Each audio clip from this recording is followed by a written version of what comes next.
Saat berduka karena orang yang disayangi meninggal dunia, tidak sedikit keluarga yang menangis meratapinya. Padahal tangisan itu justru akan menyiksa di mayit tersebut. Terdapat beberapa hadis yang menunjukkan hal itu, berikut di antaranya. Hadis dari Umar bin Khattab radhiyallahu anhu, Rasulullah shallallahu alaihi wasallam bersabda, mayit disiksa karena tangisan orang yang hidup untuknya. Hadis riwayat Bukhari 1292 dan Muslim 930. Kemudian, hadis dari Aisyah radhiyallahu anha, bahwa Rasulullah shallallahu alaihi wasallam pernah melewati wanita Yahudi yang meninggal dan ditangisi keluarganya. Kemudian Nabi shallallahu alaihi wasallam bersabda, mereka menangisi wanita itu, sementara si wanita itu disiksa di kuburnya. Hadis riwayat Bukhari ayat 1289. Ada hadis lain yang menggunakan lafaz berbeda. Dari Mughirah bin Syu'bah radhiyallahu anhu, Rasulullah shallallahu alaihi wasallam bersabda, siapa yang diratapi maka dia disiksa karena ratapan yang ditujukan kepadanya. Hadis riwayat Bukhari 1291 dan Muslim 927. Kemudian, disebutkan dalam hadis Ibnu Umar, bahwa Rasulullah shallallahu alaihi wasallam dan beberapa sahabatnya pernah menjenguk Sa'd bin Ubadah yang ketika itu sedang dirundung kesedihan seluruh keluarganya. Melihat suasana sedih, Nabi shallallahu alaihi wasallam bertanya, apa dia sudah meninggal?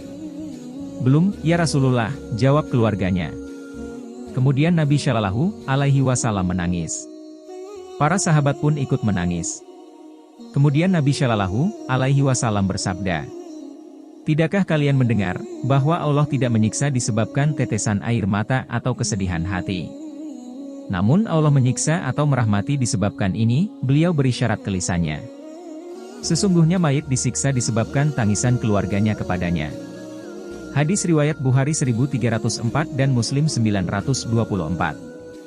Dari dua hadis di atas, kita bisa memahami bahwa tangisan yang menyebabkan mayit disiksa adalah tangisan ratapan.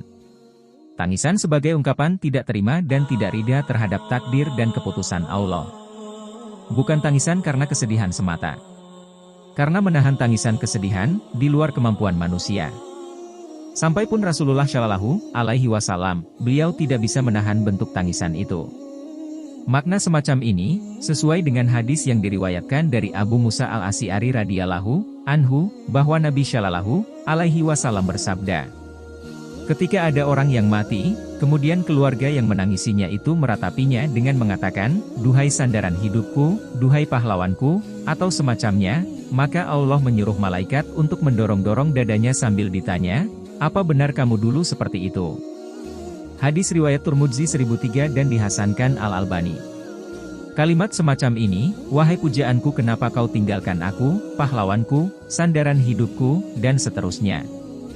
Merupakan ungkapan yang menunjukkan bahwa keluarganya tidak menerima takdir Allah dengan kematiannya.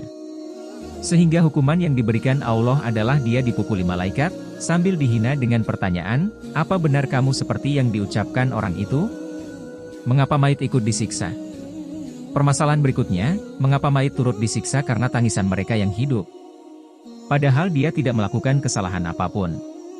Tangisan itu adalah kesalahan keluarganya yang ditinggal mati. Kita simak keterangan An-Nawawi. Ulama berbeda pendapat tentang maksud hadis bahwa mayit disiksa karena ratapan keluarganya. Mayoritas ulama memahami bahwa hukuman itu berlaku untuk mayit yang berwasiat agar dia ditangisi dan diratapi setelah dia meninggal. Kemudian wasiatnya dilaksanakan. Maka dia disiksa dengan tangisan dan ratapan keluarganya karena kematiannya. Karena dia menjadi penyebab adanya tangisan itu. Mereka juga mengatakan, mayit yang ditangisi keluarganya dan diratapi tanpa ada wasiat sebelumnya, maka dia tidak disiksa, berdasarkan firman Allah, yang artinya, seseorang tidak menanggung dosa yang dilakukan orang lain. Mereka mengatakan, bahwa bagian dari kebiasaan orang Arab, mereka berwasiat agar diratapi. Syarh Sahih Muslim.